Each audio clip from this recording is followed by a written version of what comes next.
AO studios have long dominated the gaming industry with their blockbuster titles. They're the Hollywood studios of gaming, with capability to deliver jaw-dropping visuals, cinematic storylines, and full orchestral scores. But with great power, of course, comes great responsibility. Or does it? As we've seen over the years, immense resources often lead to these studios to play it safe, focusing on sequels and proven formulas that are guaranteed to sell millions. The origin and rise of indie games can be traced back to the late 1990s and early 2000s, a pivotal time when several factors converged to lay the groundwork for what would become a thriving segment of the video game industry. Initially, indie games emerged from the shadows of mainstream gaming, driven by developers who sought creative freedom and wanted to tell unique stories or introduce innovative gameplay that large studios often avoided due to the financial risks.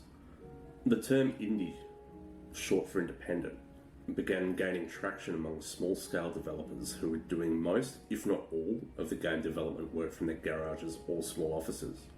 These developers often took on multiple roles, from programming to artwork, to bring their visions to life. Early indie games were characterised by their distinct creative vision and often experimental nature, setting the stage for the diverse gaming experiences that would follow. And of course, the rise of the internet and the development of accessible game development tools were crucial to the indie game movement.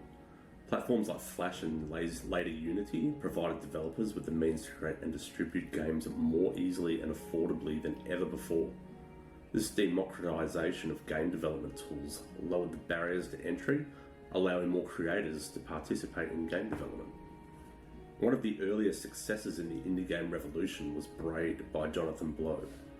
Released in 2008, it was praised for its innovative, time-manipulating mechanics and deep narrative.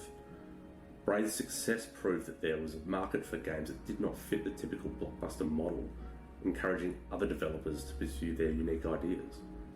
Following on from Braid, the 2010 release of Super Meat Boy by Team Meat showcased the potential for indie games in the platformer genre, combining challenging gameplay with retro-inspired graphics.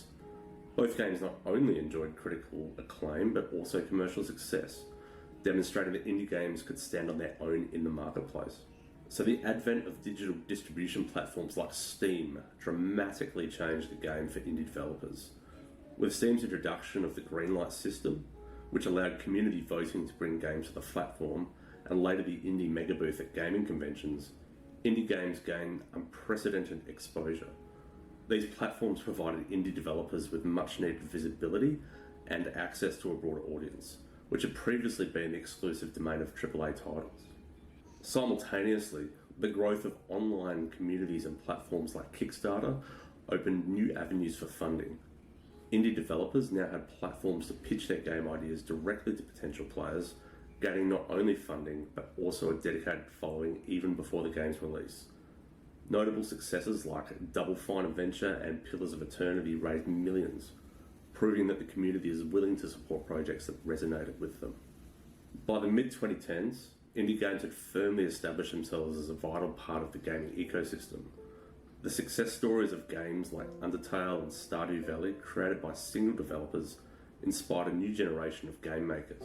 These games not only challenged the norms of game design and storytelling, but also achieved widespread popularity, competing and sometimes outshining their AAA counterparts in sales and influence.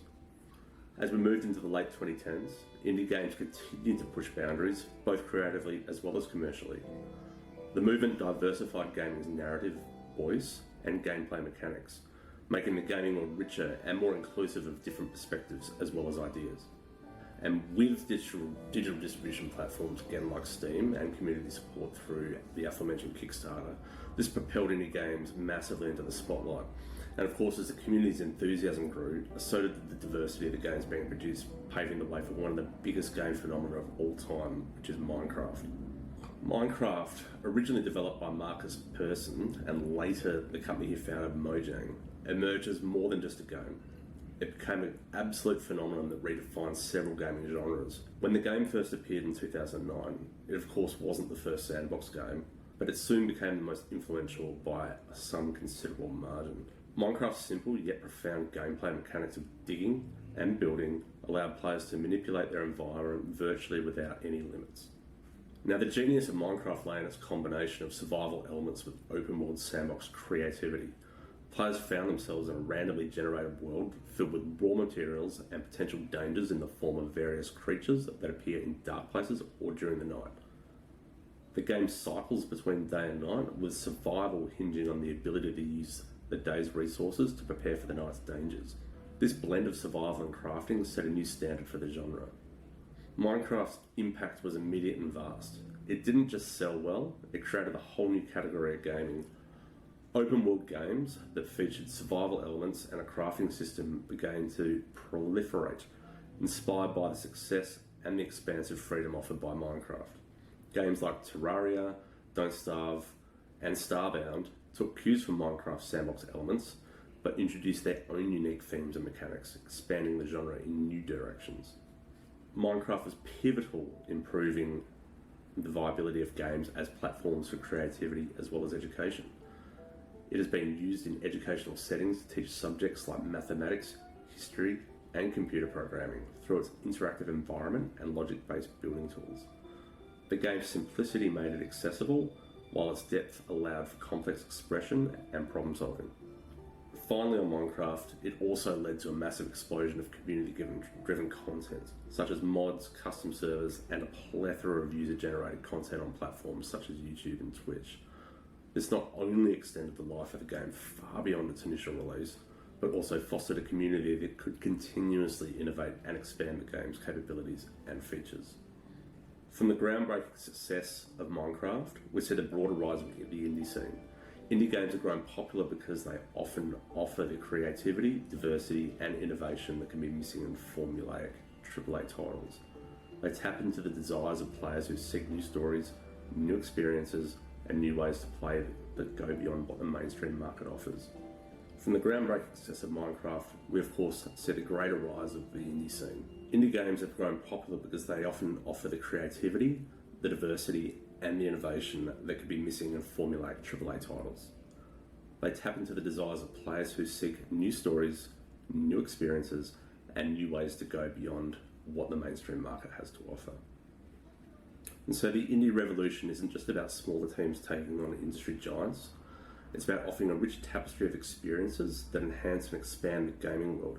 And it proves that in the world of video games, creativity often triumphs over budgets.